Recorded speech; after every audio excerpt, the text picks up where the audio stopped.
Hi guys, let's start the lecture now. पिछली class में आपने पढ़ा था कॉन्सेप्ट ऑफ लेवलिंग और लेवलिंग में काफी सारे टॉपिक्स थे जो हम लोगों ने ऑलरेडी फिनिश कर लिया है। आपको याद होगा starting from the fly levelling, उसके करेक्शंस, इन्वर्टेड स्टाफ, उसके बाद रेसिप्रोकल लेवलिंग, उसके बाद फिर सेंसिटिविटी, ये सारे पोर्शंस खत्म हो चुके हैं। लेकिन अगर आपको इंडेक्स याद हो तो इंडेक्स में जो आपने लिखा था 5th चैप्टर, उसका पूरा नाम लिखा था आपने लेवलिंग एंड कंटूरिंग। हम लोग क्या करने जा रहे हैं, इसी चैप्टर को अब एक्सटेंड करूंगा। आपने लेवलिंग वाला पोर्शन पूरी तरीके से खत्म कर लिया है, लेकिन लेवलिंग एक और भी पार्ट था कंटूरिंग। तो कंटूर तो देखेंगे, लेकिन साथ साथ एक और भी पार्ट देखेंगे and that is area volume. तो मैं अब एक अलग से इसी चैप्टर का सेकंड पोर्शन स्टार्ट कर रहा हूं, that is contours and area volume. So let's start with क्या है ये कंटूर एंड किस तरीके से हम लोग एरिया वॉल्यूम कैलकुलेट करेंगे। दो अलग अलग कॉन्सेप्ट हैं। Will start with the first one.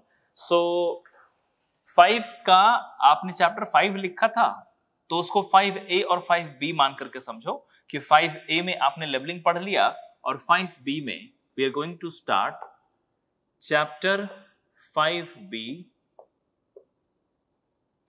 ठीक है, contours and area volume. Contours and area volume. So अब इसका दो पार्ट हो गया ना। First part is contour and second part is area volume. So let's start with the first part which is contour. अब यहां से फर्स्ट पार्ट से स्टार्ट करेंगे। ठीक है, कंटूर्स क्या है। सो ये एक बहुत ही कॉमन सा टर्म है जो आपने बीटेक में भी पढ़ा होगा ना, तो शायद आपको इसका डेफिनेशन वहीं से याद भी रहा होगा। बहुत ही कॉमन सा टर्म है कंटूर। क्या है इसके डेफिनेशन, अगर देखो तो इस तरीके से लिखी जाती है, it is the line joining points of equal elevation. तो आप इसको विजुअलाइज इस तरीके से करो कि कोई भी फीचर में वैसे पॉइंट्स जिसकी एलिवेशन इक्वल हो। एलिवेशन का सिग्निफिकेंस यहाँ पे आरएल है। तो अगर मैं बोलूं कि कोई भी फीचर अपनी मर्जी से आप सोच लीजिए, you can assume a hill, valley, pond, कोई सा भी फीचर सोचो और उसमें हर एक पॉइंट जिसकी एलिवेशन सेम रही हो उसको मिला दो किसी लाइन बना करके, तो वो लाइन जो कहलाएगी वो हमारी कंटूर लाइन होगी। जैसे कि मान लीजिए कि हिल है, हिल में हमने 450 मीटर के आरएल पे एक पॉइंट देखा और उसी के बगल में एक और पॉइंट है जो 450 मीटर आरएल की है, उसी के बगल में एक और पॉइंट है जो 450 मीटर आरएल की है। तो इन सब को मिला दो एक लाइन से। So the line joining these points which has the elevation exactly equal, elevation कहने का मतलब आरएल इक्वल। तो वो लाइन जो हमने बनाया वैसे पॉइंट को कनेक्ट करके जिसकी आरएल सेम है उसको हम लोग कंटूर लाइन बोलते हैं। अब ये तो समझने का एक तरीका हुआ। अब इसी को समझने का दूसरा तरीका, मैं अब इसी बात को अलग तरीके से एक्सप्लेन करता हूं। आप ऐसा विजुअलाइज करो कि एक हॉरिजॉन्टल प्लेन है किसी पर्टिकुलर आरएल की। तो हॉरिजॉन्टल प्लेन जब विजुअलाइज करोगे ना, इस तरीके से नजर आएगी हॉरिजॉन्टल प्लेन। मैं बोलूं एक हिल है यहां पे, तो हिल को एक 250 मीटर आरएल की हॉरिजॉन्टल प्लेन इंटरसेक्ट करती है। तो आप इसको विजुअलाइज इस तरीके से करो, the plane or a horizontal plane of 250 metre RL intersecting a hill. You will see intersection of horizontal plane and a hill. एक हिल का हॉरिजॉन्टल प्लेन के साथ जो इंटरसेक्शन देखोगे ना आप, ठीक है, you will find a loop something like this. So you need to understand this line which I'm talking about is a contour line। जो मैंने आपको बोला अभी उसी बात को मैं यहाँ पे एक डायग्राम बना करके समझाता हूं। देखो, अगर मैं बोलूं यहाँ पे कि ये है एक hill, suppose this one is a hill, ये हमने एक हिल बनाया। अब यहीं पे let's analyse a horizontal plane. अब हॉरिजॉन्टल प्लेन के लिए मैं कुछ रेफरेंसेस ड्रॉ कर रहा हूं जो मैं आपको पढ़ाने जा रहा हूं, समझाने जा रहा हूं, उसको थोड़ा ध्यान से समझिएगा। ठीक है, इस कॉन्सेप्ट को। So this one is a horizontal plane, this something like this. Then we have another horizontal plane, then we have another horizontal plane,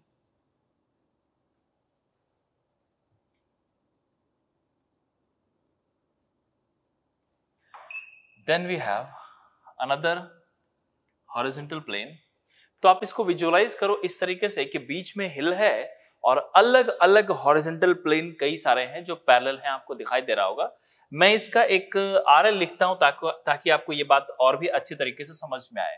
मान लो कि ये 220 मीटर आरएल पे है, 220 मीटर। ये है 240 मीटर आरएल पे, 240 मीटर। आप जानते हो ना MSL से जितना ऊपर जाओगे आरएल बढ़ती चली जाएगी।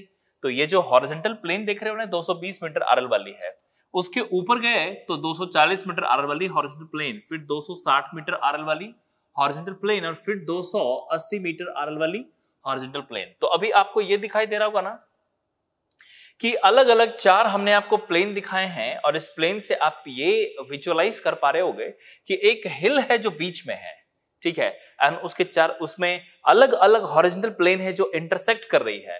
तो आप सिर्फ इतना ही विजुअलाइज करो, when any horizontal plane intersect any feature, then there will be so many point which will be as an intersection of this horizontal plane and a hill। तो इस हिल का हॉरिजॉन्टल प्लेन के साथ जो इंटरसेक्शन हुआ ना, वो इंटरसेक्शन वाले कई सारे पॉइंट्स नजर आएंगे। उन सभी पॉइंट को आपस में मिला दो और सोचो, तो वो लाइन जो आप सोच रहे हो ना, उसको हम लोग कंटूर लाइन कहते हैं। अब इसी बात को और भी थोड़ा सा डिटेल करता हूं डायग्राम में। तो आप देखो, जैसे मान लो 280 मीटर आरएल वाली हॉरिजॉन्टल प्लेन इस हिल को इंटरसेक्ट की, तो एक ये पॉइंट है, एक ये पॉइंट है, एक ये पॉइंट है। इस तरीके से you are able to see so many points. Are you able to सी?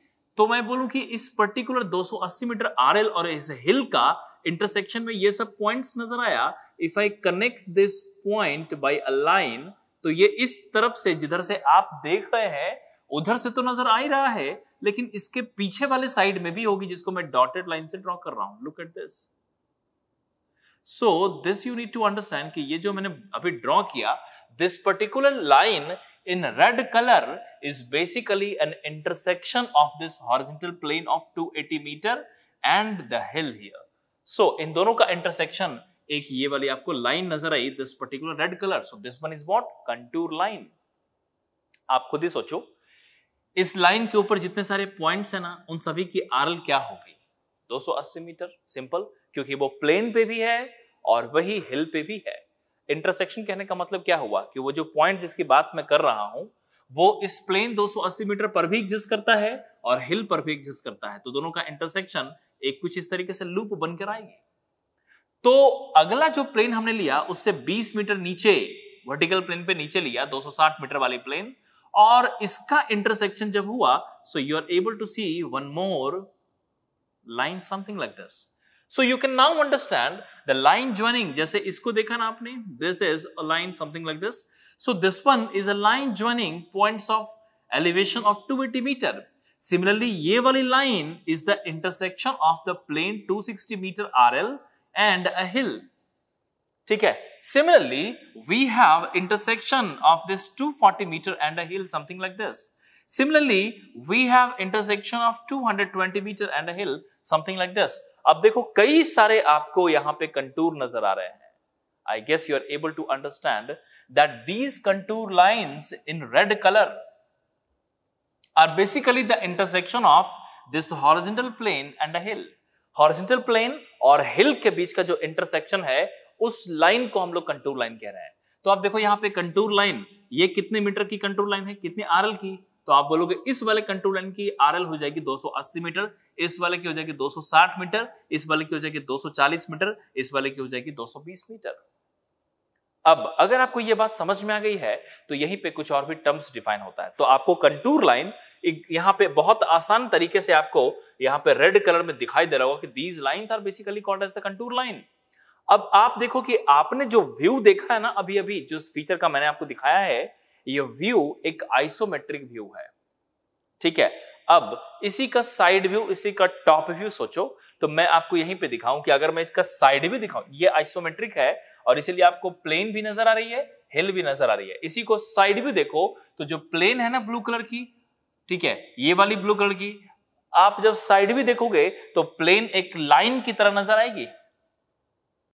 यही आपको एक लाइन की तरह नजर आएगी, और उसमें ये जो पर्टिकुलर देख रहे हो आप रेड कलर से, वो उसी लाइन पे, प्लेन वाली लाइन पे एग्जिस्ट करेगी। ठीक है। लेकिन यहीं पे एक और भी टर्म बोलता हूं कि अगर आप इसका टॉप व्यू देखेंगे, तो टॉप व्यू मैं दिखाता हूं, this one is isometric view. ठीक है, ये जो देख रहे हो, दिस इज आइसोमेट्रिक व्यू, और इसी का टॉप व्यू मैं नीचे बना देता हूं। सो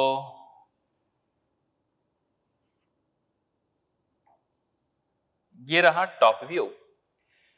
सो टॉप व्यू, तो उस टॉप व्यू में सबसे पहले इस वाले कंटूर को मैं ड्रॉ करता हूं जो सबसे स्मॉलेस्ट है यहां पे, दिस वन। फिर उसके बाद दिस वन, ये कुछ ये वाला कंटूर, ठीक है। उसके बाद दिस वन, फिर ये वाला contour, this you can see, ठीक है। And then the last one, ये वाला contour. So first of all you need to understand कि जब मैं इसी पर्टिकुलर डायग्राम को जो मैंने आपको दिखाया है, अगर मैं इसको टॉप से देखूं तो हिल का शेप तो ऐसा है नीचे की तरफ बढ़ता हुआ, समथिंग लाइक दिस। तो आप जब टॉप से देखेंगे ना तो सबसे स्मॉलर वाली लूप जो कंटूर की लूप बनी है वो टॉप पे नजर आई, फिर उसके बाद उससे बड़ी लूप नजर आई, फिर उसके बाद उससे भी बड़ी लूप नजर आई। आप सोचो ना कि अपने आईज को इसके ऊपर लेके आ जाओ और वहां से सोचो आप टॉप व्यू में, तो आपको एक लूप नजर आई, फिर उससे बड़ी दूसरी लूप, उससे बड़ी तीसरी लूप, उससे बड़ी चौथी loop, on and so on. So उसी को देखोगे तो कुछ इस तरीके से नजर आएगी जो मैंने यहाँ पे ड्रॉ किया है। और आपकी जानकारी के लिए this top view of the contour is known as the contour map. यही है वो कंटूर मैप जिसमें आप कंटूर देख रहे हो। लेकिन क्या है कि ये टॉप व्यू है। जब आप टॉप व्यू देखोगे तो टॉप व्यू में आपको सारे लाइंस एक साथ दिखाई दे रहे हैं, और इसी के साथ साथ जब हम लोग कंटूर मैप बनाते हैं तो इसमें इसकी आरएल को भी रिप्रेजेंट करते हैं, जो मैं यहाँ पे रिप्रेजेंट करने जा रहा हूं। तो आप बताओ कि सबसे स्मॉलेस्ट लूप की आरएल क्या है। तो यहां देखो स्मॉलेस्ट लूप टॉप पे है और उसकी आरएल कितनी है, 280 metre. So I will mark here 280। उसके बाद जो अगली लूप है उसकी आरएल क्या है, 260। This is 260। उसके बाद नेक्स्ट लूप उसकी आरएल क्या है, 240। This is 240। और उसके बाद नेक्स्ट आरएल क्या है अगले लूप की, 220। इस तरीके से तो कंटूर मैप जब भी बनाई जाती है ना तो हम लोग क्या करते हैं कि कंटूर लाइन को रिप्रेजेंट करते हैं, साथ साथ में उस कंटूर लाइन की जो एलिवेशन है उसको भी रिप्रेजेंट करते हैं, जो मैंने यहां पे दिखा दिया। And I said this one is known as the contour map. ठीक है, तो ये यहां पे कंटूर मैप आप इस तरीके से देख पा रहे हो। तो आप देखो मैंने आपको दिखाया क्या, एक आइसोमेट्रिक व्यू, और इस आइसोमेट्रिक व्यू के नीचे ही हमने आपको इसका टॉप व्यू दिखाया जो कि कंटूर मैप कहलाती है। लेकिन अब कंटूर मैप देख करके एक बात और समझिए कि एक टर्म होती है उसको बोलते हैं कंटूर इंटरवल। कंटूर इंटरवल क्या है, तो कंटूर इंटरवल के बारे में बस इतना ही समझो कि किसी भी दो कंसेक्यूटिव कंटूर के बीच में जो भी डिफरेंस होती है एलिवेशन की, the elevation difference between two consecutive contour. अब यहां पे आप सोचो पहले कि ये जो कंटूर मैंने दिखाया इसकी आरएल क्या है, तो आप बोलोगे 280 मीटर। इस वाले कंटूर की आरएल क्या है, 260 मीटर। तो इन दोनों के बीच में डिफरेंस ऑफ आरएल कितना हुआ, तो आप बोलोगे 20 मीटर। तो वो डिफरेंस ऑफ आरएल यहां पे मैं दिखाता हूं, this one we are talking about. Can I write this one is the contour interval. So ये कितना एलिवेशन डिफरेंस है, 20 मीटर, और यही कहला जाएगी कंटूर इंटरवल। सो आप देखो, if I ask you what is the contour interval value, you will answer 20 meter. तो इन दोनों के बीच में कंटूर इंटरवल 20, इन दोनों के बीच में भी 20, इन दोनों के बीच में भी 20। और जब भी मैप बनती है तो कंटूर इंटरवल आप कांस्टेंट ही लेकर चलते हो। ये कितनी भी हो सकती है, 5, 10, 12, 14, जितना भी है, आपके मैप की डिटेलिंग पे डिपेंड करता है। लेकिन अब इस वाले पे को देखो, क्या इसको देख करके भी क्या आप कंटूर इंटरवल निकाल सकते हो? आप सोचिए, यह है कंटूर और इसकी आरएल है 280 मीटर, और उसके बाद जो अगली कंटूर है उसका आरएल लिखा हुआ 260 meter. So I will take simply the difference to get the contour interval, and you can see it is 20। तो या तो आप इस डायग्राम से निकाल लो कि इसके कंटूर इंटरवल क्या है, या फिर इस वाले डायग्राम से आप निकाल लो कंटूर इंटरवल क्या है। और एक बात याद रखना कि आखिरकार आप लिख तो कंटूर में आरएल की वैल्यू रहे हो ना, तो इन दोनों को जब माइनस करेंगे तो वो हमारी एलिवेशन डिफरेंस से तो निकल के आएगी। This is what concern to calculate the contour interval. तो ये बात को आपको ध्यान में रखना है। अब क्या है ना कि हमारा कंसर्न, मैंने आपको समझाने के लिए बताया कि कंटूर क्या है। तो कंटूर के बारे में हमने आपको ये बताया था कि line joining points of equal elevation. What elevation, you can C 280 elevation is here. तो ये सभी इस लाइन के सभी पॉइंट्स 280 मीटर आरएल के हैं। अगला लाइन 260, और इस पॉइंट की सभी इस लाइन के सभी पॉइंट्स 260 मीटर आरएल की है, एंड सो ऑन, इस तरीके से। तो ये हमने कंटूर आपको समझाया, लेकिन जब भी आप कंटूर के साथ वर्कआउट करोगे ना, तो अब थोड़ा सा आते हैं कंटूर क्या होता है, ये मैंने आपको समझा दिया, साथ में ये भी समझा दिया कि भाई कंटूर इंटरवल क्या है, व्यूज क्या है इसका, किस तरीके से टॉप व्यू होता है, क्या आइसोमेट्रिक व्यू, ये तो आपने समझा। थोड़ा सा अब एग्जामिनेशन पॉइंट ऑफ व्यू से इसको डिस्कस करता हूं। आपके एग्जामिनेशन पॉइंट ऑफ व्यू से, विच इज गेट, ESPSU, ठीक है, and the other state services examination, इन सभी एग्जामिनेशन में जो कंसर्न रहा है कंटूर का, वो दो तीन चीजें ही रही हैं। पहला कि कंटूर को रिलेट करते करके न्यूमेरिकल प्रॉब्लम बनते हैं। समझिएगा, न्यूमेरिकल प्रॉब्लम दो टाइप से, या तो कंटूर मैप से रिलेट होगा, या फिर उस कंटूर का डेटा से एरिया वॉल्यूम कैलकुलेशन होती है। और इसीलिए मैंने इस कंटूर के साथ एरिया वॉल्यूम को क्लब किया है, ताकि जो कंसर्न है एग्जामिनेशन पॉइंट ऑफ व्यू से, उसे आप बहुत ही अच्छी तरीके से समझ पाए। तो कंटूर से एक तो बनता है कंटूर मैप का क्वेश्चन, कि कंटूर मैप से कई बार पूछेगा एलिवेशन क्या है, कई बार पूछेगा स्लोप क्या है, ऐसे सवाल पूछे जाते हैं। एंड दूसरा पूछा जाता है एरिया वॉल्यूम से रिलेट करता हुआ। So we are going to work out that in numerical part, but we have one more part and that is properties of contour. कुछ ऑब्जर्वेशंस हैं कंटूर के, जिसको यूज करके आप मैप को जब देखेंगे ना, तो आपको ये आइडिया लग जाएगा कि फीचर कैसा है। देखो, ये काफी आसान होता है कि जब हमें हिल मालूम है ना, तो हिल से हम लोग कंटूर को बना लेते हैं। तो आपके पास कंटूर मालूम है, और ये भी मालूम है कि हिल का कंटूर है, लेकिन प्रॉपर्टी का मतलब ये है यहां पे कि कंटूर की उस प्रॉपर्टी को आप पढ़ने जा रहे हो जिसके थ्रू आप कंटूर मैप देख करके इस फीचर के बारे में कुछ आइडिया लगा सकें। मतलब कि whenever suppose you have only the map of contour, अगर मैं आपके हाथ में कंटूर मैप दे दूं, तो क्या उस मैप को देख करके आप फीचर का आइडिया लगा पाओगे? तो मैप को सिर्फ देख करके फीचर के बारे में सोचना कि फीचर कैसा है, तो इसके लिए कुछ प्रॉपर्टीज आपको समझना पड़ेगा। ठीक है, अब इसी प्रॉपर्टी की हम लोग बात करेंगे, लेकिन पहले मैं चाहता हूं कि आप इसे कंप्लीट करें, और इससे भी पहले एक दो डेफिनेशन लिखो, राइट इट डाउन। आपने हेडिंग क्या दिया था? Chapter 5B contour and area volume, और उसमें सबसे पहले लिखा आपने कंटूर्स, उसमें लिखो, मेंशन करो, contour is the line joining, contour is the line joining points of equal elevation. Contour is the line joining points of equal elevation.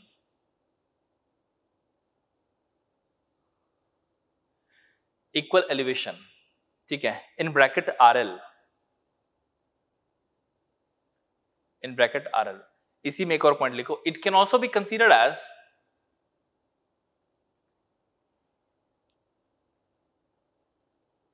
it can also be considered as intersection of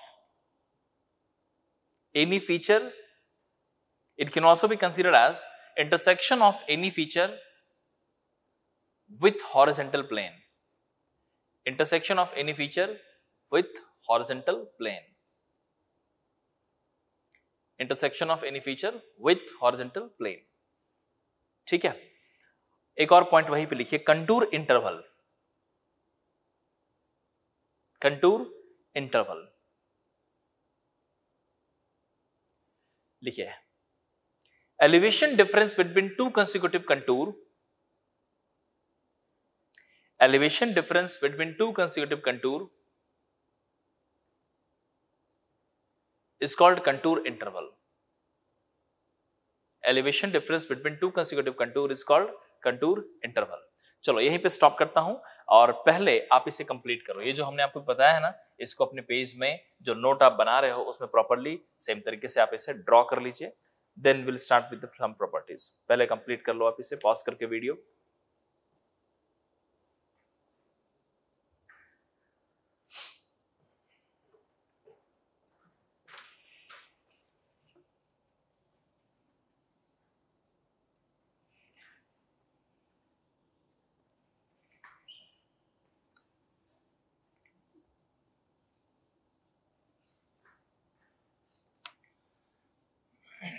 चलो अब heading दे दो यहां पे, next heading है, लिखिए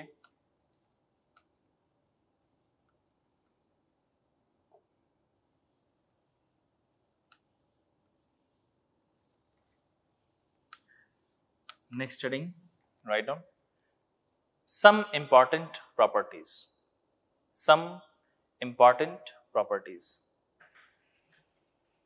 some important properties। नीचे लिखो सबसे पहले इंपॉर्टेंट प्रॉपर्टीज में सबसे पहला पॉइंट, ठीक है, सब मिला के 4-5 पॉइंट्स ही हैं, समझते चले जाइए। सबसे पहला पॉइंट लिखिए, write down first point, if the spacing between contour lines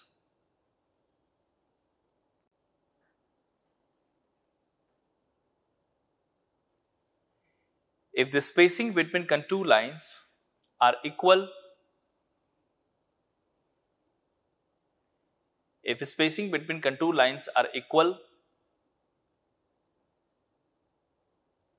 then it shows an uniform slope, then it shows an uniform slope। जैसे कि आप यहीं पे एक एग्जांपल देखो, जो मैं कहना चाहता हूं यूनिफॉर्म स्लोप का है मतलब कि जैसे मान लो कि ये है कुछ ऐसा और यहीं पे आई will show you something like this.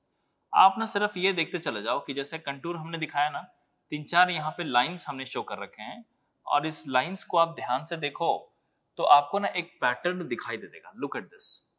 और आप खुद सोचो, वी आर टॉकिंग अबाउट कि अलग अलग कंटूर है यहाँ पे और इन सब कंटूर का मैं आरएल लिखता हूं। जैसे मान लो ये है 100 मीटर, ये है 110, ये है 120 और ये है 130।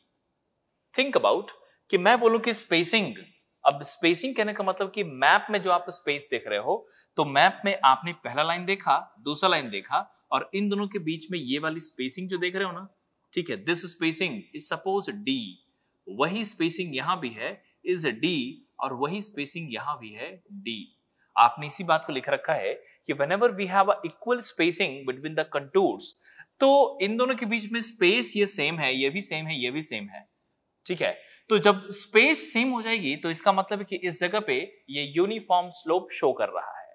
अब यूनिफॉर्म स्लोप कैसे शो कर रहा है, तो आपको जो मैंने प्रॉपर्टी लिखाया अभी कि whenever contours are placed at equal spacing something like this, then it shows an uniform slope। अब ये यूनिफॉर्म स्लोप कैसे शो करता है इसका पहले मैं एग्जांपल दिखाता हूं। आप ना प्रॉपर्ली इस बात को समझना, आपको काफी हेल्प करेगा ये न्यूमेरिकल को सॉल्व करने में, ठीक है। तो अब इसी का इस जो आप बना अभी जो आपने लिखा ना उसके नीचे ये डायग्राम अभी बना लेना, लेकिन उससे पहले इसी को यूज करके दिखाता हूं कैसे। तो कैसे वाली बात जब आती है तो यहाँ पे एक चीज समझो, ये है एक यूनिफॉर्म स्लोप, आप पहले देख लो, this one is uniform slope. I guess आप इस यूनिफॉर्म स्लोप को समझ पा रहे हो। अब इस यूनिफॉर्म स्लोप में हॉरिजॉन्टल प्लेन अगर मैं बोलूं तो horizontal plane of particular RL will intersect the slope.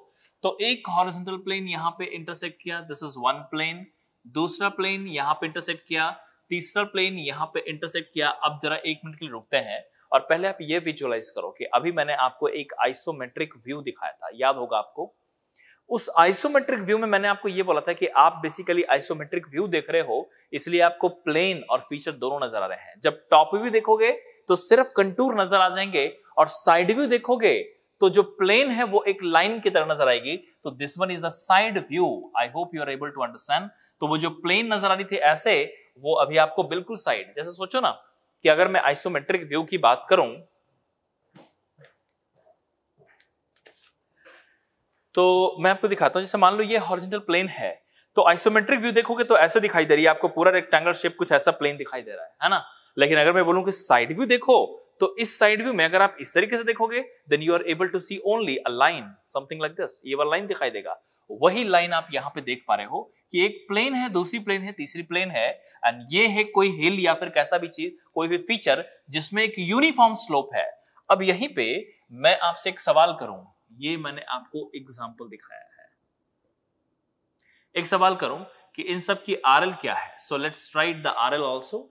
This is 200 meter, this is 160 meter and this is 120 metre.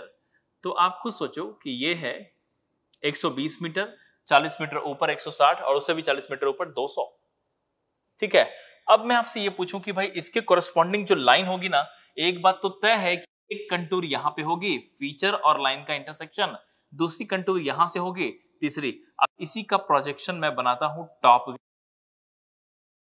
का, इसको ये मैंने बनाया top view projection something like this.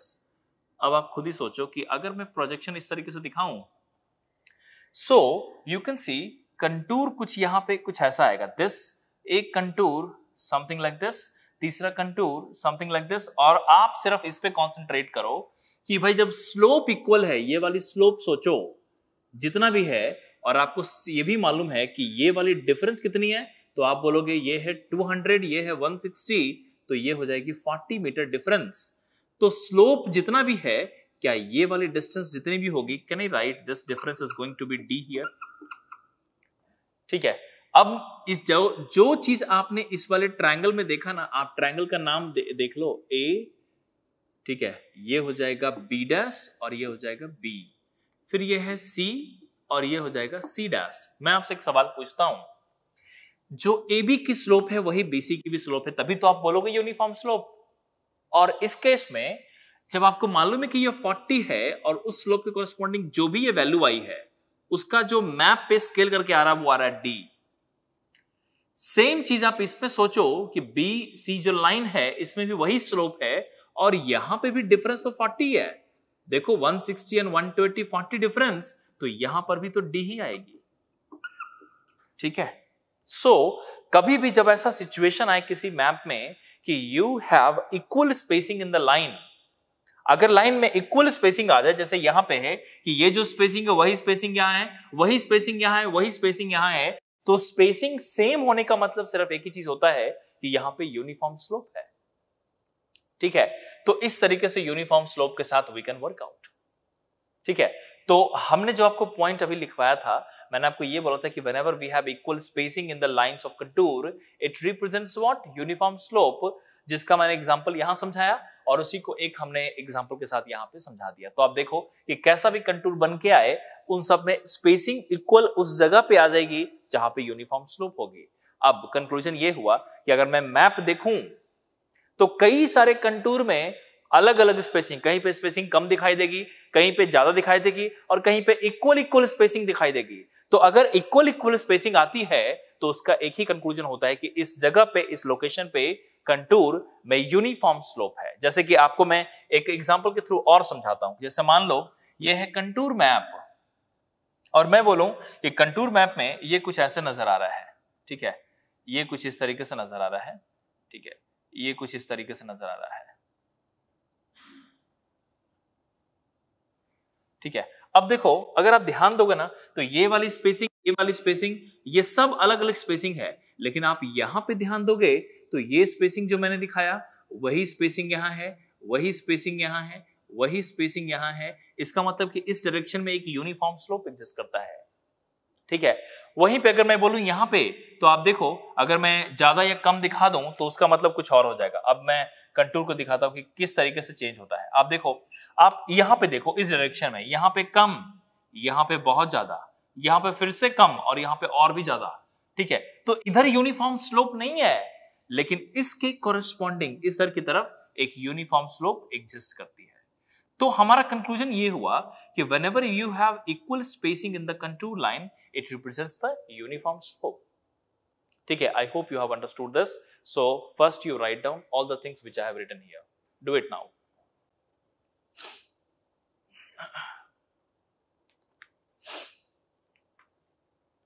अब एक क्वेश्चन देता हूं आपको। अब यूनिफॉर्म स्लोप आपने पढ़ ही लिया है तो एक क्वेश्चन भी कर लीजिए, कंटूर से रिलेट करता हुआ। So we'll give you a question which is question number 10. Question number 10, page 77. Question number 10 answer कर दो। उसके अलावा एक और भी क्वेश्चन है, क्वेश्चन नंबर 7, ये भी आंसर कर दो। Do it now. Question number 10 and question number 7, दो क्वेश्चन हमने दिया है आपको, आंसर कीजिए इसका। आप खुद से पहले सॉल्व करो, फिर मैं आपको सॉल्व करके दिखाता हूं।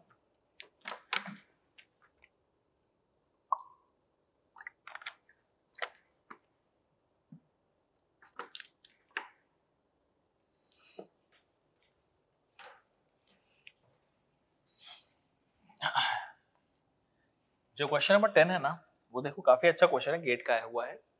उस क्वेश्चन में जो पूछा गया है बेसिकली एक कंटूर मैप देकर के डेटा पूछा गया है और आप आसानी से समझ पाओगे उस कंटूर मैप में कि क्या सिग्निफिकेंस है उस डेटा का। वहां पे स्लोप की वैल्यू लिखी हुई है और I hope you will be able to relate easily.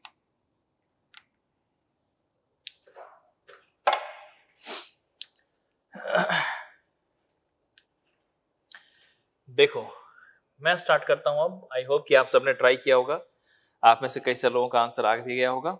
तो यहाँ पे सबसे पहले क्वेश्चन को प्रॉपर्ली पढ़ते हैं। इन्होंने लिखा है consider the following figure which is an extract from contour map. Clearly लिखा हुआ है एक्सट्रैक्ट फ्रॉम कंटूर मैप और इसमें लिखते हैं कि स्केल मालूम है। स्केल कितना है 1:, कितना 20,000। तो मैं पूछूं ये 1 कहां पे है, ये 1 कहां पे है 1 यूनिट ऑन मैप और ये 20,000 unit on off course ground. ठीक है, सबसे पहले तो ये देखा कंटूर मैप का एक्सट्रैक्शन है और यहां पे लिखा हुआ है, फिर लिखा है an alignment of road at a ruling gradient. Gradient is also given. Do you know the meaning of gradient? It is simply the slope and that slope value is 4%. 4% to be fixed from point O beyond what should be the radius of arc with O as a center to get the point of alignment of the next contour of map. तो आप ना इस पहले map को देखो ध्यान से। मैं आपको मैप फिर से जैसा बुकलेट में दिया हुआ है वैसे ही मैं बना के भी दिखा दे रहा हूं आपको ताकि आपकी विजिबिलिटी क्लियर हो। ये है एक मैप का एक्सट्रैक्शन और उस मैप के एक्सट्रैक्शंस में ये कुछ ऐसा एक पॉइंट ओ मार्क कर रखा है। फिर ऐसे ही कुछ और भी लाइन्स हैं, ठीक है, कुछ और भी लाइन्स हैं, फिर ऐसे ही कुछ और भी लाइन्स हैं, फिर ऐसे ही कुछ और भी लाइन्स हैं, लाइक दिस। इन सब की वैल्यू दी हुई है, ये 10 मीटर, ये 30 मीटर, ये हो जाएगी 50 मीटर और ये हो जाएगी 70 मीटर। मैं यहीं रुकता हूं। अब ना पहले क्वेश्चन को प्रॉपर्ली समझो कि क्वेश्चन कहता क्या है। इन्होंने बोल रखा है पहले ही कि एक स्लोप है, स्लोप भी कितना, तो इन्होंने बोला है स्लोप के लिए कि 4% की ग्रेडियंट है। So we have a gradient of 4%, तो इसके अंदर एक 4% की ग्रेडियंट एग्जिस्ट करती है। साथ साथ ये देखो कि यहां पे कंटूर इंटरवल कितने का है। Can I mention here the contour interval from map?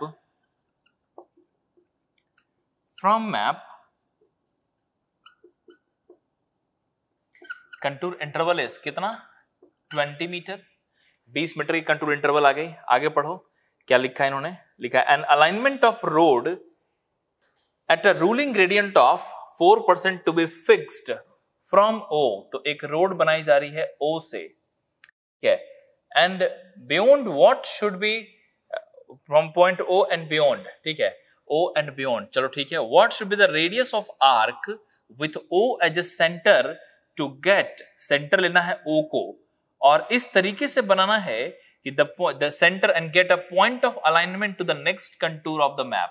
तो ये हमने यहां से रेडियस लिया, this one is radius R और ये यहां से सर्कल कुछ ऐसा बनेगा।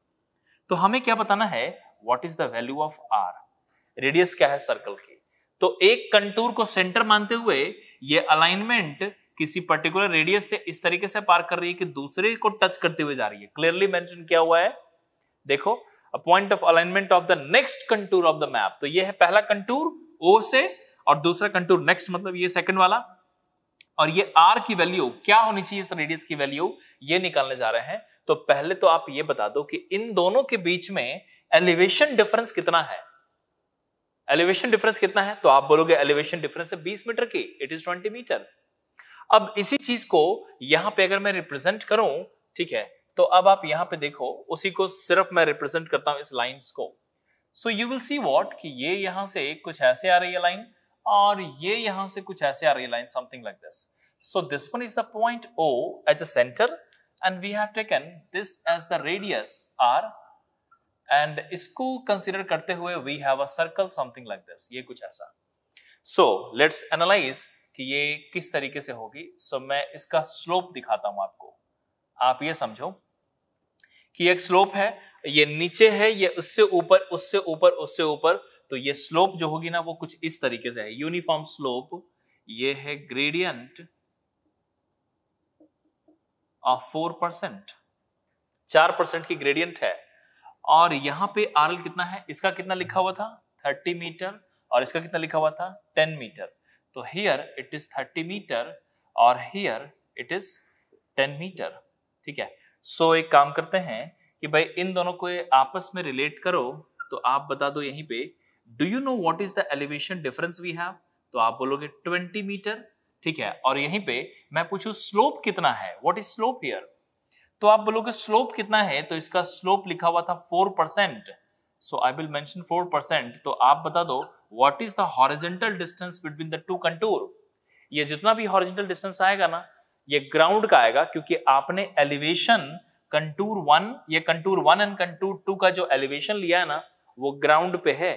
तो 20 के हिसाब से और 4% के हिसाब से कैन वी राइट, इस ट्रायंगल के हिसाब से I will write 4/100, 4% is equal to 20/h. So the value of h we can write as कितना आ गया, ये जाएगा 2000/4, 500 meter. This is 500 meter horizontal distance. लेकिन अब थोड़ा एक चीज समझो, आप बताओ सर्वे कहाँ किया आपने, ग्राउंड पे, उसका मैप बनाया। तो मैप जब बनाया तो स्केल पे बनाया ना, वो स्केल क्वेश्चन में दिया हुआ है। आपने अभी तक क्या निकाला कि जो दो कंटूर की बात मैं कर रहा हूं 30 मीटर और 20 मीटर, 30 मीटर और 10 मीटर हाइट वाले को, उन दोनों के बीच में एलिवेशन डिफरेंस 20 का है और हॉरिजॉन्टल डिस्टेंस कैलकुलेट किया क्योंकि 4% की स्लोप है तो वो 500 आई है। तो मैं पूछूं कि इसी को अगर मैं 1:20,000 पे अगर ड्रॉ करूंगा तो कितनी आएगी ये, तो आप बता दो, ये है 500। तो इसी को स्केल करो, स्केल इट फॉर मैथ।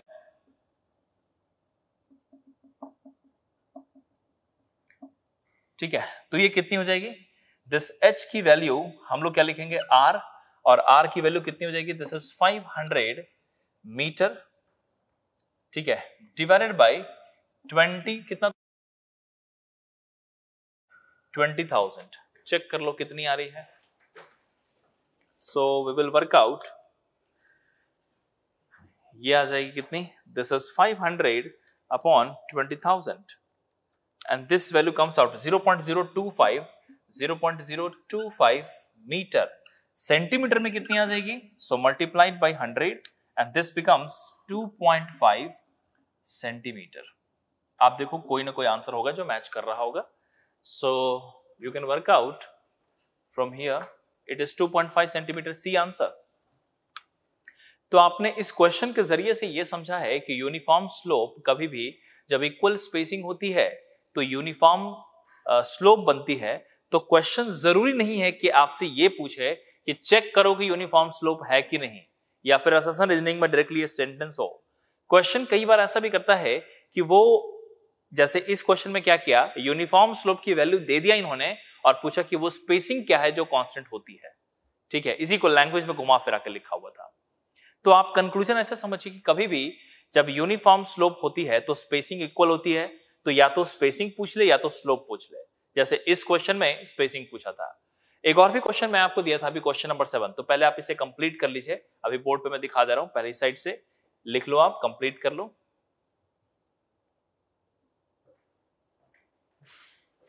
और उसके बाद क्वेश्चन नंबर 7 अटेम्प्ट करना है आपको।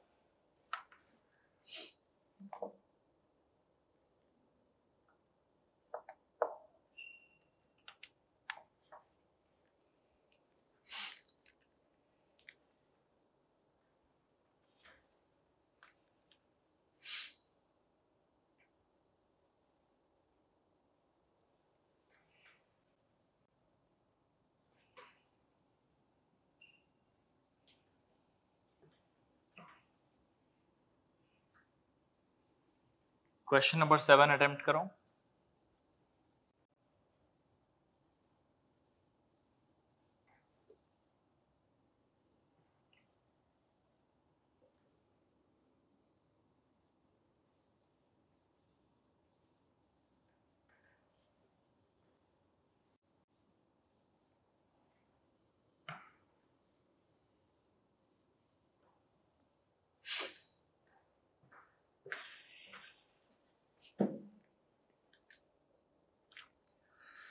चलो देखो क्वेश्चन नंबर 7 लिखा है reduce level of point P। So RL लिखा हुआ है, P का RL है कितना 49.6 meter and Q RL of P का है 49.6 एंड Q का है 51.87 मीटर। अगर मैं इसे डायग्राम बनाऊं ना तो आपको इस RL से ही मालूम चल गया है कि Q P से ऊपर है। आगे एक और भी चीज देखो, डिस्टेंस दिया हुआ है, डिस्टेंस PQ इज 20 मीटर। फिर लिखा है the distance in meter at which 50 meter contour cuts the line. अब ना 50 मीटर्स कंटूर हमें क्या चाहिए, डिस्टेंस चाहिए, डिस्टेंस एट विच ये हमारा 51 meter contour cuts the line. अब एक काम करते हैं, क्या है ना, इस क्वेश्चन को अगर ध्यान से पढ़ो आप तो कई बार ना क्वेश्चन में सब कुछ लिखा नहीं होता, लेकिन क्वेश्चन का इंटेंशन रीड करना पड़ता है आपको। आप इस क्वेश्चन को देखो, अगर ध्यान से पढ़ो, कहीं पे भी यूनिफॉर्म स्लोप की बात कही नहीं है इन्होंने, कहीं पे भी लिखा हुआ नहीं है। लेकिन आप अगर देखेंगे ध्यान से तो एक चीज और भी आपको समझ में आएगा कि दो पॉइंट्स हैं, P पॉइंट और Q पॉइंट, जिसका कंटूर दिया हुआ है, जिसका RL दिया हुआ है और इन दोनों के बीच की डिस्टेंस भी दी हुई है। आप बता दो, जब दोनों पॉइंट की RL मिली है और दोनों पॉइंट की डिस्टेंस भी मिल गई है, so horizontal distance known to you between 2 points and the elevation difference also known to you. What is the intention of the question? Just to give you that this is an uniform slope. एक uniform slope है जिसका P and B आपको मिल गया अभी। अब ये दोनों जब मिल गया तो उसी लाइन पे there is some point, इसका नाम लिखा कहीं पे इन्होंने, ठीक है, the distance at which the contour this cuts the line। अब यहाँ पे उस पॉइंट का नाम कहीं पे लिखा नहीं है, लेकिन एक डायग्राम बनाते हैं, अभी समझ में आ जाएगा कहां पे कौन सी पॉइंट है। सो मैं सबसे पहले P और Q को आपको दिखाता हूं, ठीक है। So let's start P and Q। ये कुछ ऐसा uniform slope and I will show you the point. सबसे नीचे कौन सी पॉइंट हो जाएगी, P पॉइंट।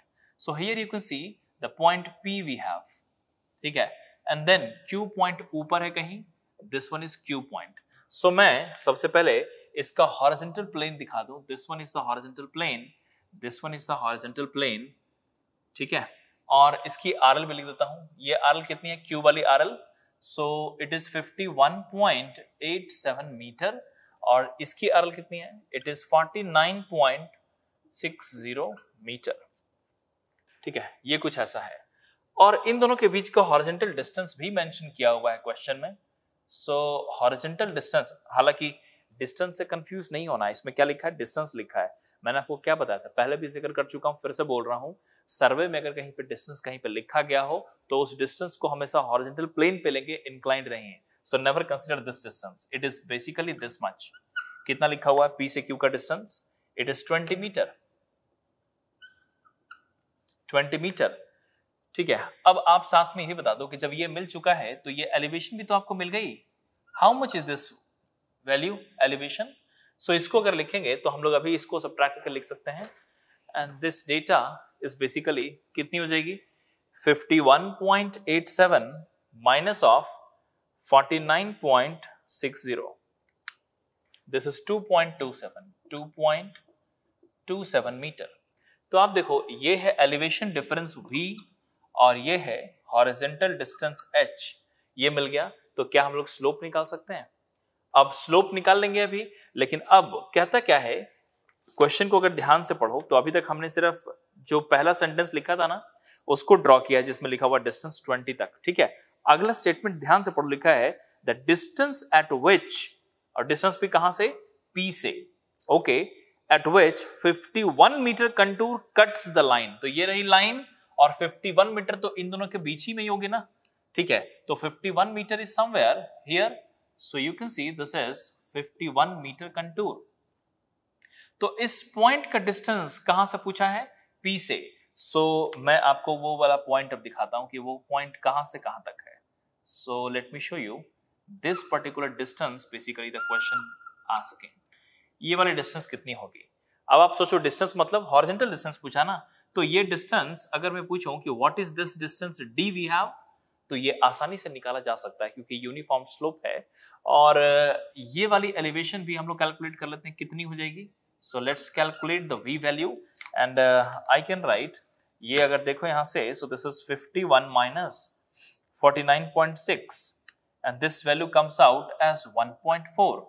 सो आप खुद ही सोच लो, दो ट्रायंगल है और दोनों की स्लोप सेम है, सो कैन वी राइट, इसी का रेशियो ऐसा लिख सकते हैं क्या। देखो जरा, this I will write the slope I can write v upon h, तो ये हो जाएगी 2.27 meter whole divided by 20 meter बड़े वाले ट्रायंगल से, ठीक है। और स्मॉल वाले ट्रायंगल से क्या मालूम है आपको, सिमिलर है ना, तो ये हो जाएगी 1.4 अपॉन d, तो यहां से d की वैल्यू तो वैसे ही निकल गई ना, what is the value of d, यहां से हम लोग रिलेट कर सकते हैं and this I can right 1.4 into 20 whole divided by 2.27 and this value is coming as 12.33 meter. इसका मतलब क्या हुआ कि P पॉइंट से, ये जो पॉइंट है इसका नाम दे दो R, तो P से R का जो डिस्टेंस है ना ये वाला, वो 12.33 है जिसपे 51 मीटर कंटूर कट करता है, ये इसका मतलब हुआ। तो यही क्वेश्चन में पूछा गया था कि D क्या है, ठीक है। आप अगर ध्यान से देखेंगे, this is what exactly asking the question, the distance at which the 51 meter contour cuts the line, कितने डिस्टेंस पे, 51 मीटर 12.33 पे कट करती है। आंसर को मैच किया, बी आंसर, ठीक है। आई होप कि आपको ये समझ में आया होगा। अभी तक मैंने सिर्फ पहली प्रॉपर्टी डिस्कस की है कंटूर में।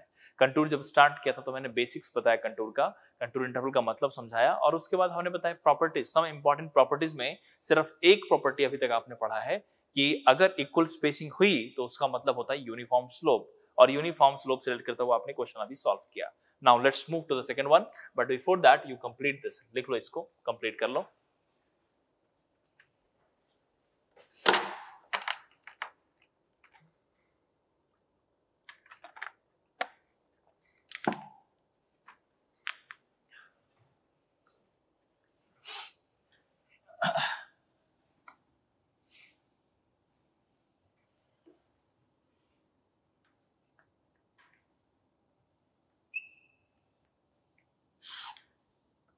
देखो आगे बढ़ते हैं और will see the second property. तो सेकंड प्रॉपर्टी मैं आपको याद दिला दूं, आपने हेडिंग लिखा था सम इंपॉर्टेंट प्रॉपर्टीज, उसमें सबसे पहला प्रॉपर्टी आपने क्या लिखा था, ठीक है, when spacings are equal then it represents an uniform slope. अब यहीं पे उसी स्पेसिंग का एक और डिस्कशन करता हूं कि जब इक्वल है तब क्या मतलब है, ये मैंने समझा दिया। अब मैं आपको बताऊंगा कि स्पेसिंग अगर अनइक्वल है तब इसका क्या मतलब है, ठीक है। सो आप समझिए इस बात को कि जैसे भी कभी भी अगर मान लो कि कोई फीचर है और स्पेसिंग कहीं पे कम है कहीं पे ज्यादा है, तो स्पेसिंग का कम हो जाना ये शो करता है कि उस जगह पे स्टीप स्लोप है। अभी तक क्या यूनिफॉर्म स्लोप का मतलब समझे थे ना आप। देखो आपने अभी तक ये पढ़ा ना कि जब सेम हो जाती है स्पेसिंग तो यूनिफॉर्म स्लोप हुई, लेकिन वो यूनिफॉर्म में स्टीप भी हो सकती है, माइल्ड भी हो सकती है, ठीक है। अब ये एग्जैक्टली किस टाइप का स्लोप है ये आइडिया लाएगा कि स्पेसिंग कम है या ज्यादा है। इस बात को ऐसे समझो कि whenever the contours are spaced as contours are closely spaced, बहुत नजदीक नजदीक हुए तो वो एक स्टीप स्लोप को शो करती है, लेकिन वहीं पे अगर मान लो रिलेटिवली लार्ज स्पेसिंग पे हुई तो वो रिलेटिवली माइल्ड स्लोप होगी। इस बात को भी नीचे लिख लीजिए, नीचे लिखो प्रॉपर्टी नंबर 2 में closely spaced contours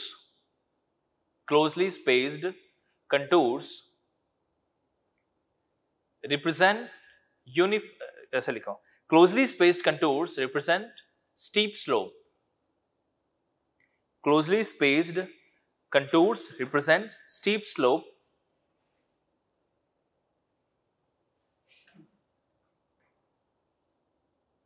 and distant contours represents a relatively mild slope. Closely spaced, steep slope and distant contour, relatively mild slope. अब इसका भी एक एग्जांपल के थ्रू दिखाता हूं।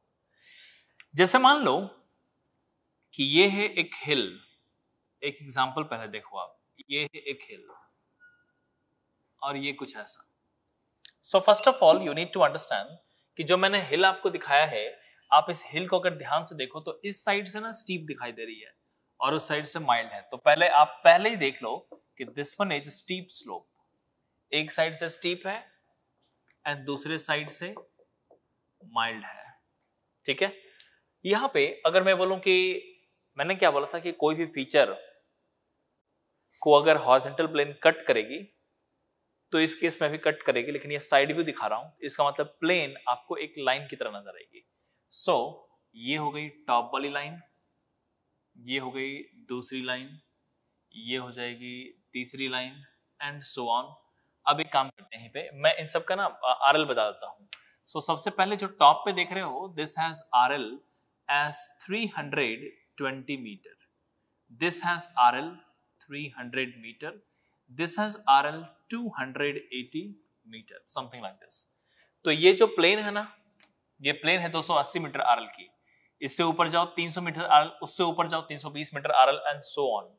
अब यहीं पे अगर मैं बोलूं कि भाई इसके कॉरेस्पॉन्डिंग इसका प्रोजेक्शन अगर मैं ड्रॉ करूं तो आप खुद ही समझना अभी कि अगर इसका टॉप व्यू ड्रॉ करें तो टॉप व्यू में कंटूर्स किस तरीके से आपको नजर आएंगे वो यहां पे आपको बहुत अच्छे से क्लियर हो जाएगा अभी, और आप खुद ही देखना।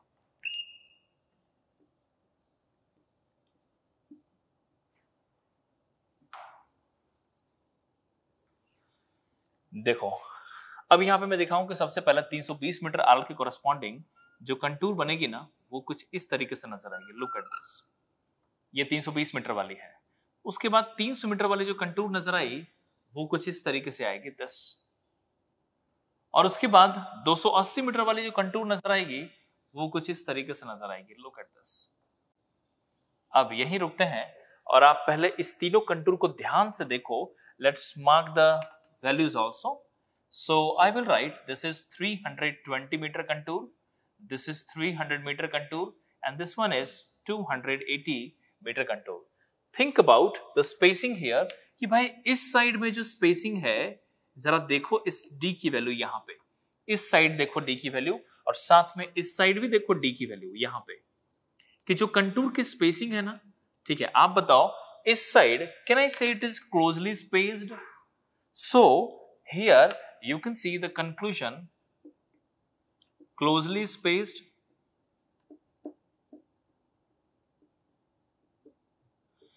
ठीक है। और जब भी कभी क्लोजली स्पेस को देखो तो इसका मतलब स्लोप कैसा है आप देख लो, स्टीप स्लोप है। और वहीं पे देखो कंटूर्स आर डिस्टेंट, तो ये जो डिस्टेंट कंटूर्स है यहां पे देखो,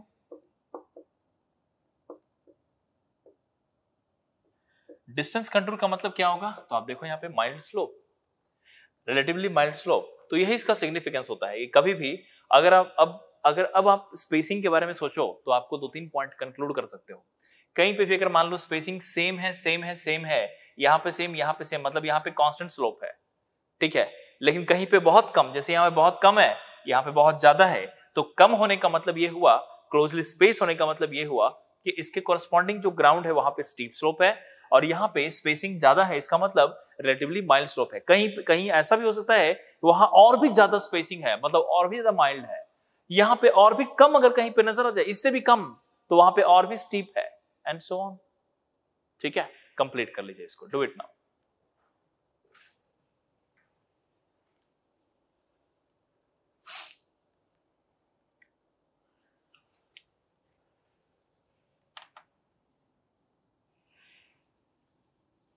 Now we have next point, point number 3। देखो कभी भी जब हम लोग कंटूर की बात करते हैं ना, तो कंटूर मैप के अंदर कई बार ओपन नजर आएंगे और कई बार क्लोज नजर आएंगे। अब इस प्रॉपर्टी का भी मतलब समझो कि कई बार कंटूर आपको ओपन नजर आते हैं, कई बार क्लोज नजर आते हैं, इसका भी अपना एक सिग्निफिकेंस है, ठीक है। तो आप तो पहले ये जान लो कि अर्थ पे कभी भी कोई भी कंटूर ओपन हो ही नहीं सकता, वो हमेशा एक close, every contour is a close contour, every contour is a closed contour, but the only problem is that, सिर्फ एक ही प्रॉब्लम होती है कि भाई जब भी आप कंटूर ड्रॉ करते हो ना, तो मैप में जितना साइज आपने लिया है उसमें किसी किसी कंटूर का पूरा लूप दिखाई दे देगा और किसी किसी कंटूर का सिर्फ कुछ पार्ट दिखाई देता है।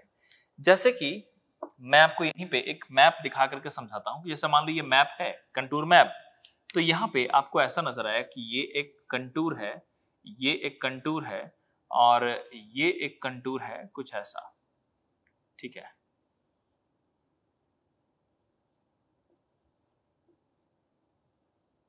सो आप देखो ये जो कंटूर आपने अलग अलग देखा ना, मैं बोलूं ये एक लूप कंटूर है, ये भी एक लूप है, ये भी एक लूप है, लेकिन ये जो देख रहे हो ना contour number 1 and contour number 2, ये भी एक लूप है, एक्चुअली लूप है, लेकिन ये लूप आगे के एरियाज में जाके कंप्लीट हो रहा होगा, ठीक है।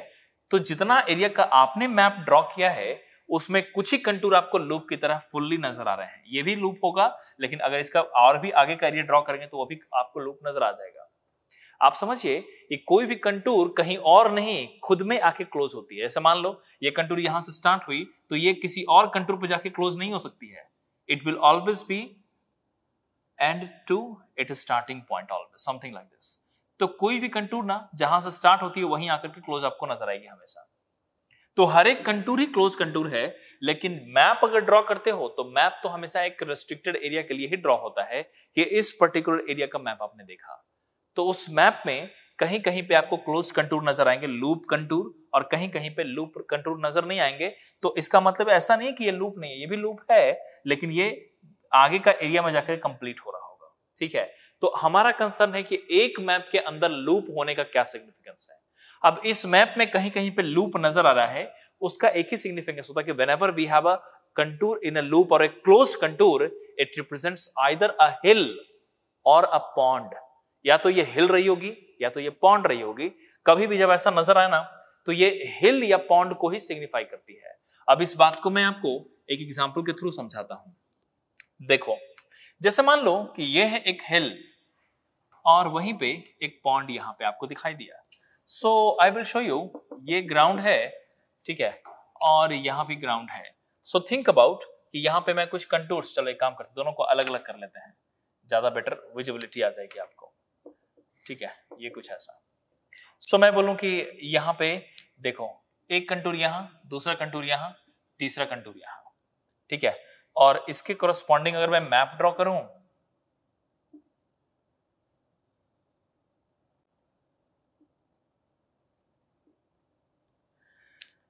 तो आप देखो ये है एक कंटूर, ये है दूसरा कंटूर, ये है तीसरा कंटूर, ठीक है। और यहीं पे देखो this is 250 meter, this one is 240 meter and this one is 230 meter. उसी चीज को यहां पे अगर लिखूं मैं तो ये कितना हो जाएगा, this is 250, this is 240 and this is 230। तो आप देखो यहीं पे कि कंटूर क्लोज कंटूर नजर आ गया।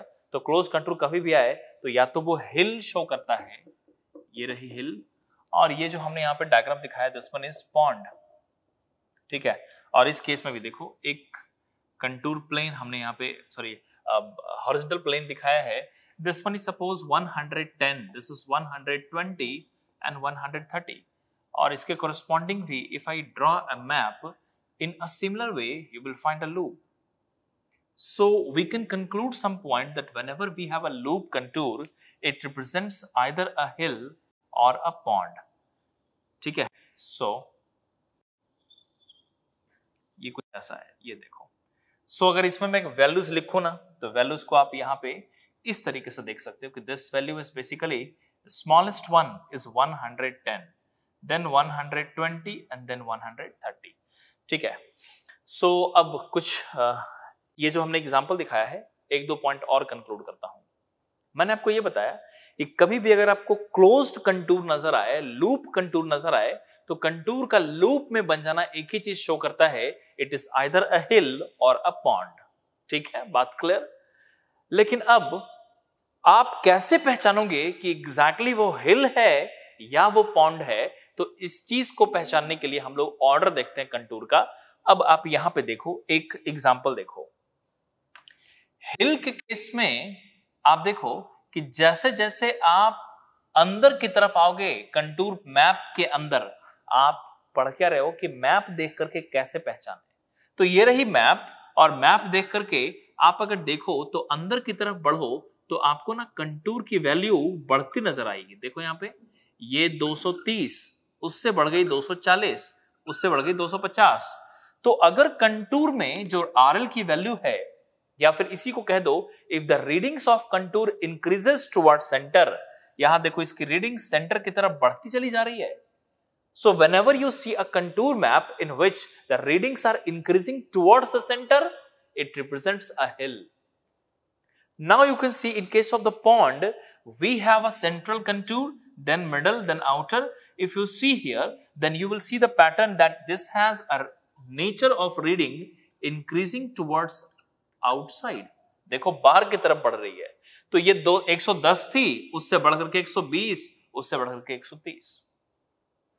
सो आप इन दोनों को ध्यान से देखो, एक है हिल और एक है पॉन्ड। सो कंक्लूड ऐसा करना है कि if there is any loop contour or close contour, it represents simply either a hill or a pond if the readings are increases, if the reading are increasing towards the center, readings increasing towards the center, then it represents a hill. If decreasing towards center या फिर increasing towards outward बोलो, ठीक है, it represents a pond. I hope it is clear to you. So before drawing the diagram, first you write the statement here. लिखिए यहाँ पे closed contours in bracket loop.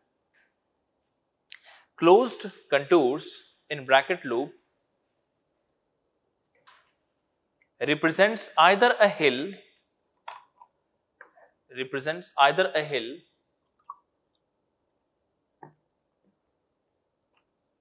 or a pond. Closed contours in bracket loop represents either a hill or a pond. ठीक है, उसी के नीचे एक और पॉइंट लिखो, if readings increases towards center, if readings increases towards center, it represents a hill. If readings increases towards center, it represents a hill. And if decreases towards center, if decreases towards center, it represents a pond. It represents a pond. चलो अब diagram बना लो, do it now. आपके सामने diagram बना हुआ है, video pause करके complete कर लीजिए। चलो चलते हैं नेक्स्ट पॉइंट पे। अब यहाँ पे 3 पॉइंट आपने देख लिया, अब चलते हैं हम लोग 4th पॉइंट पे। 4th पॉइंट में एक चीज का जिक्र होता है, एक टर्म होती है, उसको बोलते हैं हम लोग वर्टिकल क्लिफ, और एक और भी होती है उसको बोलते हैं ओवरहैंगिंग क्लिफ। लेकिन उन दोनों पे जाने से पहले एक बार जरा एक प्रॉब्लम सोचो आप, कि आप जब कंटूर की बात करते हैं ना, तो ये है क्या बेसिकली कि contour is the line joining points of equal elevation. जरा सोचो कि कोई भी दो अलग अलग कंटूर, अलग अलग कहने का मतलब अलग अलग एलिवेशन वाली कंटूर, can they touch each other, can they cross each other? अब इस चैलेंज को समझो कि when two contours of two different RL, क्या कभी भी किसी भी तरीके से एक दूसरे को टच या क्रॉस कर सकते हैं? क्या पॉसिबिलिटी है क्या कि दो कंटूर एक दूसरे को टच या क्रॉस कर दें?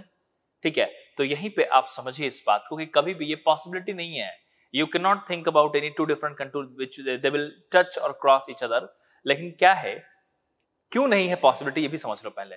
कि आप जरा सोचो, अभी जो आपने आइसोमेट्रिक व्यू देखा था ना, जब हमने कंटूर स्टार्ट किया था, एक बार अपना नोट को पलट के देखो आप, तो एक डायग्राम बनाया था आइसोमेट्रिक व्यू का।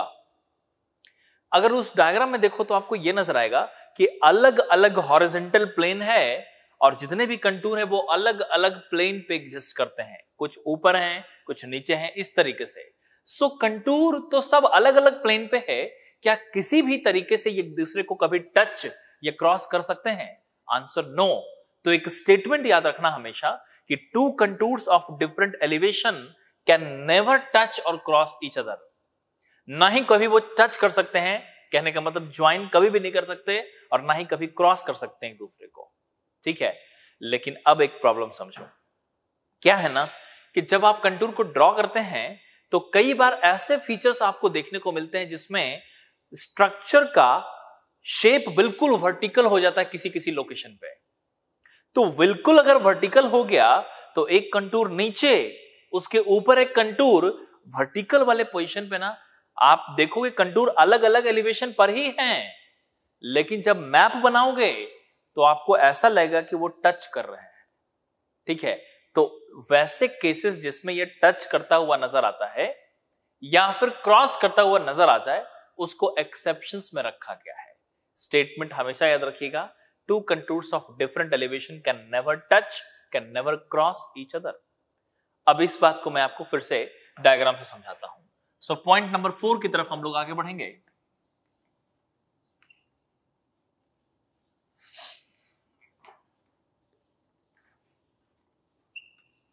देखो, पॉइंट नंबर 4 में एक एग्जाम्पल दिखाता हूं। हमने आपको बताया कि two contours of different elevations can never touch और क्रॉस ईच अदर। इस बात को लिख भी लो पहले आप, फिर एग्जाम्पल दिखाता हूं। नीचे लिखो पॉइंट नंबर 4 और उसमें लिखिए two contours of different elevations, two contours of different elevations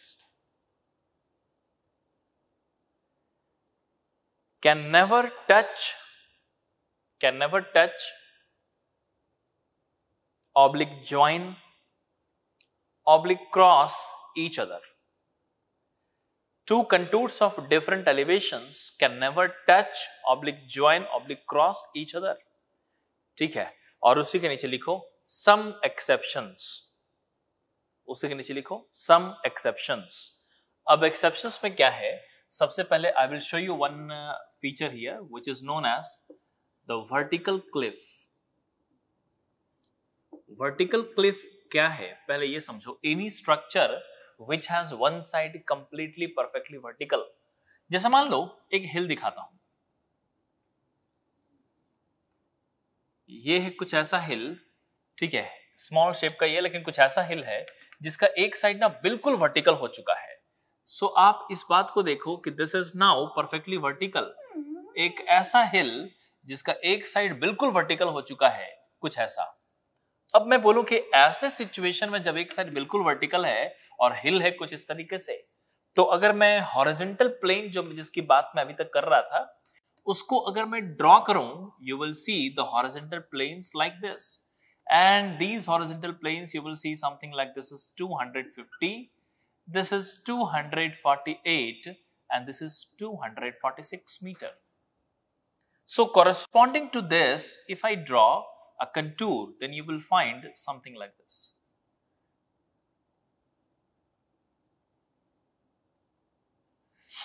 अब यहीं पे मैं बोलूं कि ये है पॉइंट्स, इस पॉइंट्स को देखो, this point is point A, point B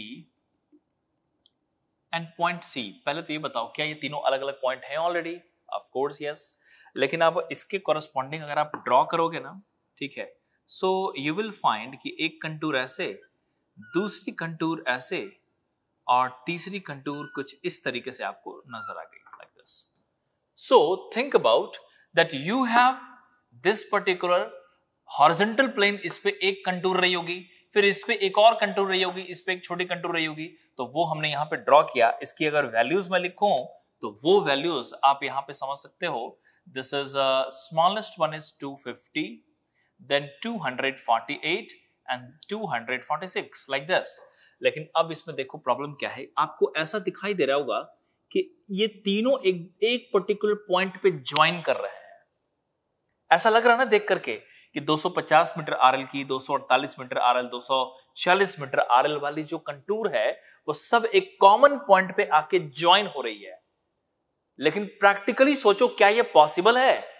अरे भाई, दो अलग अलग कंटूर अगर इस पॉइंट पे आके ज्वाइन करते हैं, तो जैसे मान लो कि ये है 248 और ये है 250, इस पॉइंट के पे आके ज्वाइन कर गए अगर, तो इसका सिग्निफिकेंस ये होगा क्या दिस पर्टिकुलर की point exist on RL 248 and RL 250 as well. एक सिंगल पॉइंट दो एलिवेशन पे लाई कर रहा है। पहले तो ये बताओ पॉसिबल है क्या? एक सिंगल पॉइंट दो अलग अलग एलिवेशन पे लाई करता है। It is practically not possible, and that is why we keep these examples in exceptions। So आप देखो, Vertical cliff is an example in which you will see the contours are joining each other because one side is completely vertical. So you will have to keep in mind this particular example is taken in exception. So this one are joining each other. But if you see practically that this is not a common point K, it is basically the point A, B, C. अब इन सभी का elevation तो अलग है, लेकिन horizontal position same होने के कारण ज्वाइन करता नजर आता है। ठीक है, तो आप हमेशा समझिएगा कि कभी भी अगर दो कंटूर एक दूसरे को कट या टच करता है ना, तो उसका मतलब ये हो गया कि that point of intersection lies at two different elevations which is practically not possible. ठीक है, सो ये था पहला एग्जांपल जो एक्सेप्शंस में है। इसी का दूसरा एग्जांपल बी दिखाता हूं।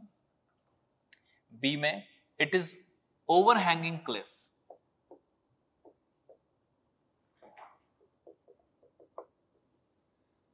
ओवरहैंगिंग क्लिफ, अब ये ओवरहैंगिंग क्लिफ का क्या है, तो पहले आप ओवरहैंग समझो कि ओवरहैंग हिल में ओवरहैंग का क्या मतलब है। कि कभी भी ना, कई बार आपने हिल देखा होगा जिसमें ओवरहैंग बनी होती है। ठीक है, जैसे कि एक छोटा सा एग्जांपल मैं दिखाता हूं आपको। ये कुछ ऐसा हिल है, ये ओवरहैंग कुछ ऐसा। ये हमने आपको बस कंटूर बनाने के लिए समझाया है। हालांकि आपने कई बार अलग अलग जगहों पे एग्जांपल्स देखा होगा, कई बार मूवीज में देखा होगा, कई बार कुछ फेमस हिल है उसमें देखा होगा। ऐसा देखा होगा ना कि ये हिल है और हिल पे कुछ ऐसा बना हुआ है और इस पे जाके लोग फोटो खिंचवाते हैं। ऐसा कई बार आपने देखा होगा अलग जगहों पे।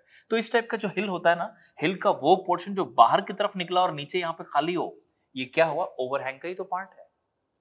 तो वैसा हिल का पोर्शन जो ओवरहैंग हो गया होगा, we are talking about that particular called as the overhanging cliff. You can see here overhanging cliff. ठीक है, अब यहीं पे overhanging cliff में you can visualize that we have one plane, we have another plane and we have another third plane, something like this. So मैं यहाँ पे अगर तीनों का एग्जांपल यहाँ पे लो, तो ये है, मान लो this is 250 meter, this is 245 meter and this is 240 meter. So let's take some example and I will show you कि इसके corresponding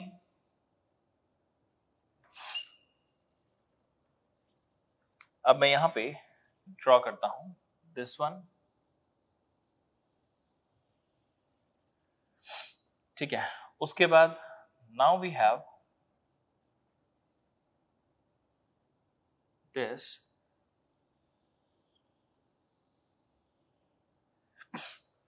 कुछ ऐसा। सो पहले इसका मार्किंग कर लेते हैं कि जो जो यहाँ पे मैं लिख रहा हूं मार्किंग कर देता हूं। तो आप सबसे पहले देखो, ये बिगर वन कौन सा है, 240, ये मिडल वन 245, और अब मैं तीसरा ड्रॉ करता हूं। ध्यान से सोचना, तीसरा अगर ड्रॉ करेंगे तो तीसरा ना जो ऊपर वाला ओवरहैंग है, और ओवरहैंग इस लाइन के बीच में आ गया, और ये ओवरहैंग इन दोनों के बीच में आ गया लाइक दिस। और अगर इन दोनों के बीच में मैं कंटूर ड्रॉ करूं, तो आप पहले देखो कंटूर को ध्यान से। ठीक है, and this if I ask you the value you will write this is 250। अब जरा सोचो, think about कि this two contour 250 and 245 they are actually intersecting at two different locations। ये देखो point of intersection। क्या आपको क्रॉसिंग का example दिखाई दिया? जैसे कि वर्टिकल क्लिफ में ज्वाइनिंग का एग्जांपल था कि two contours are joining each other. ठीक है, तो ये एक्सेप्शन में रखा।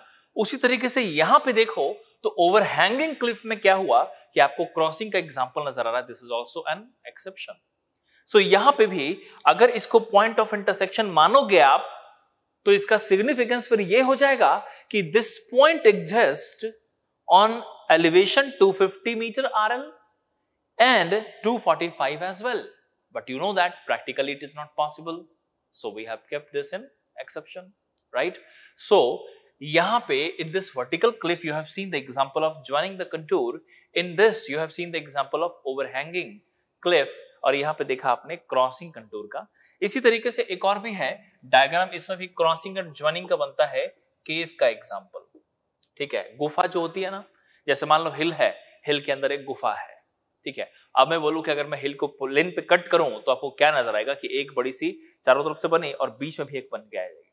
उसके नीचे एक और बनाओगे तो फिर से एक बड़ी बनी और बीच में जो बनेगी छोटी वाली वो क्रॉस या टच कर रही होगी, तो उससे फिर घबराना नहीं है, ये सब एक्सेप्शंस में आते हैं। ठीक है, सो ध्यान रखना है कि कभी भी जब हम लोग बात करेंगे इस पर्टिकुलर कंटूर, इस पर्टिकुलर प्रॉपर्टी की, तो कई बार बच्चे ये कंफ्यूज कि मैं क्या लिखूं कि टच या क्रॉस कर सकते हैं या नहीं कर सकते हैं।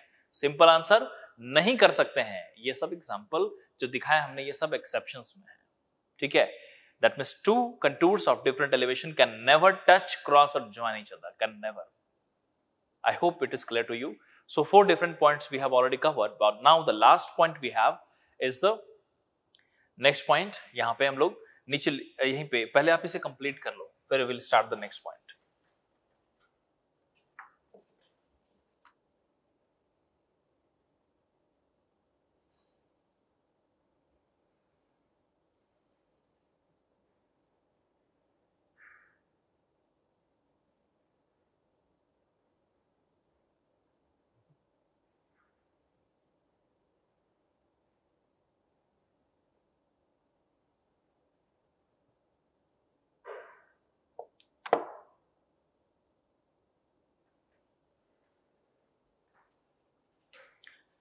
चलो नेक्स्ट है पॉइंट नंबर 5।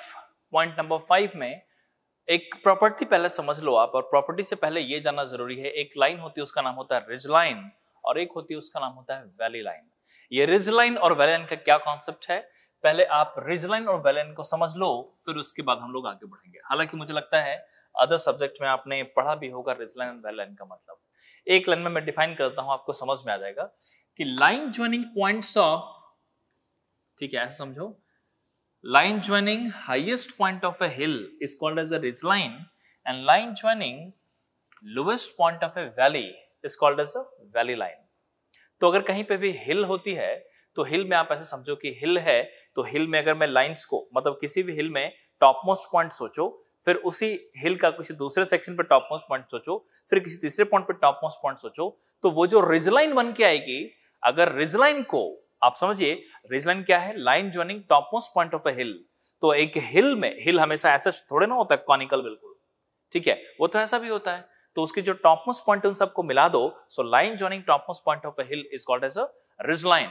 सिमिलरली वैली हमेशा बिल्कुल कॉनिकल नजर नहीं आएगी, वो कुछ ऐसे शेप में भी होगी, वी के शेप में आगे की तरफ, है ना। सो जो वैली बन के आएगी, ठीक है, उसमें line joining bottom most point of a valley is called as a valley line. तो पहले एक काम यहीं पे सोच लो, प्रॉपर्टी क्या है ना कि रिज लाइन हो या वैली लाइन हो, अगर आप रिज लाइन और वैली लाइन के साथ अगर कंटूर को ड्रॉ करेंगे तो वो हमेशा राइट एंगल पे इंटरसेक्ट करती है। ठीक है, अगर मैं रिज लाइन और वैली लाइन को, अब रिज लाइन वैली लाइन का ना डायग्राम के साथ, क्योंकि वो पूरा 3 डायमेंशन बनता है, so it is difficult to draw here, so आप इसको विजुअलाइज करो कि अगर मैं बोलूं रिज लाइन, तो आप समझिए कि एक हिल है कुछ ऐसा, और हिल का जो टॉप मोस्ट पॉइंट है ना, उन सबको मैं कनेक्ट करूं, so line joining topmost point of a hill is called as a ridge line, and line joining bottommost point of a valley is called as a valley line. अब क्या है कि ridge line में कई सारे topmost point, सबको connect करता हुआ एक लाइन, वैली में एक सिंगल पॉइंट नहीं होगी लोएस्ट, ऐसे कई सारी पॉइंट होंगी, उन सबको ज्वाइन करते चले जाओ, it is called as a valley line. ठीक है, और इन सब के साथ अगर आपने कंटूर को ड्रॉ कर लिया, तो वो कंटूर हमेशा रिज या वैली को राइट एंगल 90 डिग्री पे इंटरसेक्ट करती है। ठीक है, तो पहले आप डेफिनेशन लिख लो रिज लाइन और वैली लाइन की, उसके बाद प्रॉपर्टी लिखेंगे। नीचे लिखिएगा ridge line,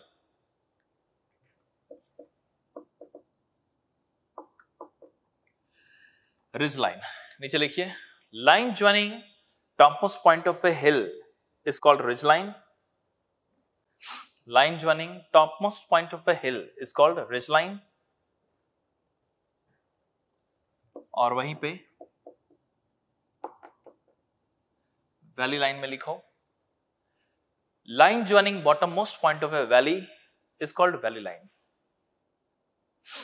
line joining bottom most point of a valley is called valley line.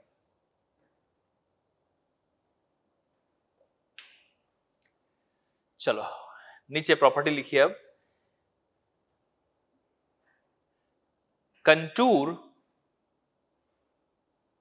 contours always intersect the ridge line and valley line contour always intersect ridge line and valley line at right angle, मतलब 90 degree.